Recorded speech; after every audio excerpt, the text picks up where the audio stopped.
Hi there, welcome back to another Small Rambles video with me, Tobe Allen, writer and mental health advocate. I'm also one half of the BARROW Podcast, the show that I'm doing with my mum, where we talk about divorce, dysfunctional families and mental illness while writing a memoir together. A little while ago, very recently, I talked about the subject of boys without fathers, boys who are raised without a father in the home, and the potential effects of that, and whether that gets spoken about enough or not enough, I don't know.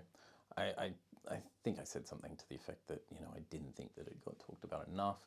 That being said, maybe I'm just not finding those discussions or making enough of an effort to find them. So who knows, maybe there's a whole thing out there that, is already being covered and I'm just not aware of it. But certainly, yeah, it's a big one for me, and it's, most of these videos come out of the fact that, Mum and I are in the process of writing our book and talking about this stuff on the podcast. So, in terms of addressing my own story and how I got to, the point that I am at in life generally, I mean, that's a huge fact or factor of my life, is being a boy without a father, which is it's a very wounding thing. It's a very wounding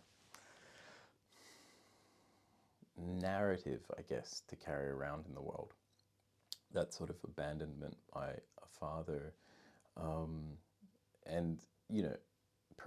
any kind of parent that leaves the house or abandonment thing is going to cause, great issues for people. But I don't like to get too much into gender.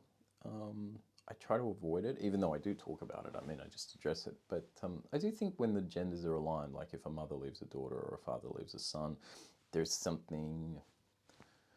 It doesn't make it more impactful. Certainly, I think it just... there's an aspect to that different from if it's the cross gender. I don't know. I think there is, but I could be wrong.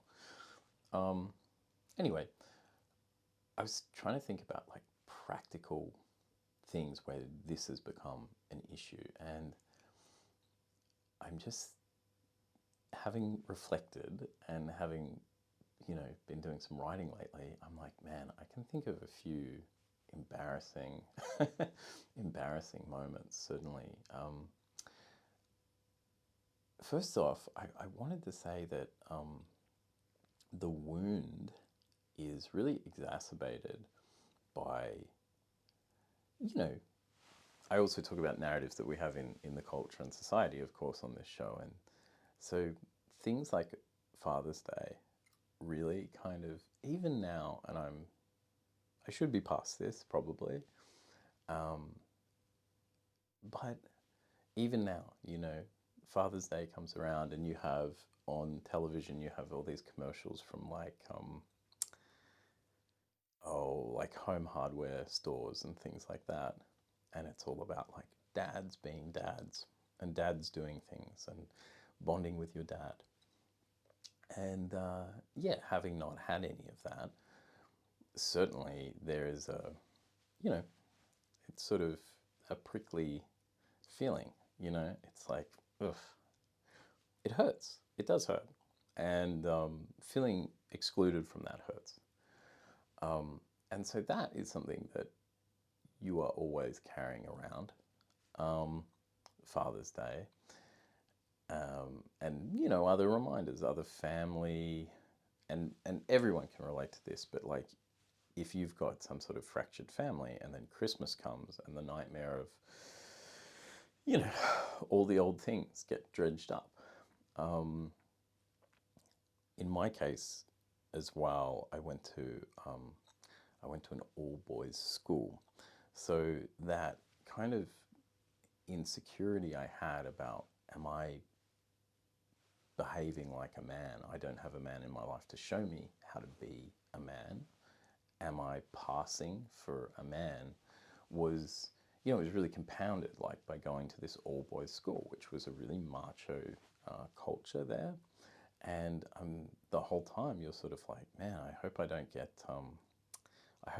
found out for the fact that, I have this absence in my life. And it really compounded that insecurity. And there was a lot, I mentioned the Father's Day thing in society generally, but at the school I went to, there was a lot of emphasis on fathers and sons.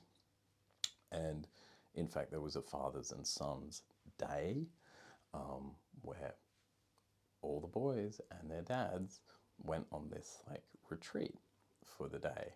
And of course, I just didn't go.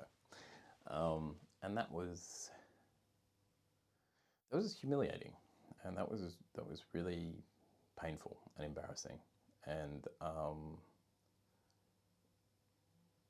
to be excluded from that world of, I played a lot of sports as well, and lots of kids' dads were our coaches and our, the guys bringing water and snacks and stuff like that to the games. Plenty of mums were involved, don't get me wrong, but the men had a role to play in relation to us, when it came to sports and activities and stuff like that. So there was I observed a lot of fathers and sons, and whether it was my football team, my basketball team, whether it was at school, whether it was Father's Day, I'm always on the other side of this thing, watching, like on the other side of a piece of glass, observing other people, and excluded from this thing that other people have. And it really hurt, and it still does, to have missed all of that. Now, there's worse experiences in life, of course, and there are so many other factors. I mean, there's all the boys who did have fathers but had terrible relationships with them that have maybe done more damage to them than me not having one. So take everything I say with, a grain of salt, and take it in the spirit that it's intended. But certainly that exclusion and that kind of worry or that doubt about, am I passing as a man? Am I behaving like a man? No one taught me the cues, so I'm kind of guessing my way through this, and I hope no one notices that I don't know what I'm doing. That was kind of the experience. So, if that resonates for you, then please leave a comment. If you've got anything to add on that, leave a comment. I'm really interested to hear what people's stories about that kind of stuff is. And if any of what I say in these videos interests you, then I guarantee that you're going to enjoy the Barrow Podcast. You can find further information and links in the description to today's video, as well as on the homepage of this YouTube channel. Until next time, thanks for listening, thanks for watching, bye.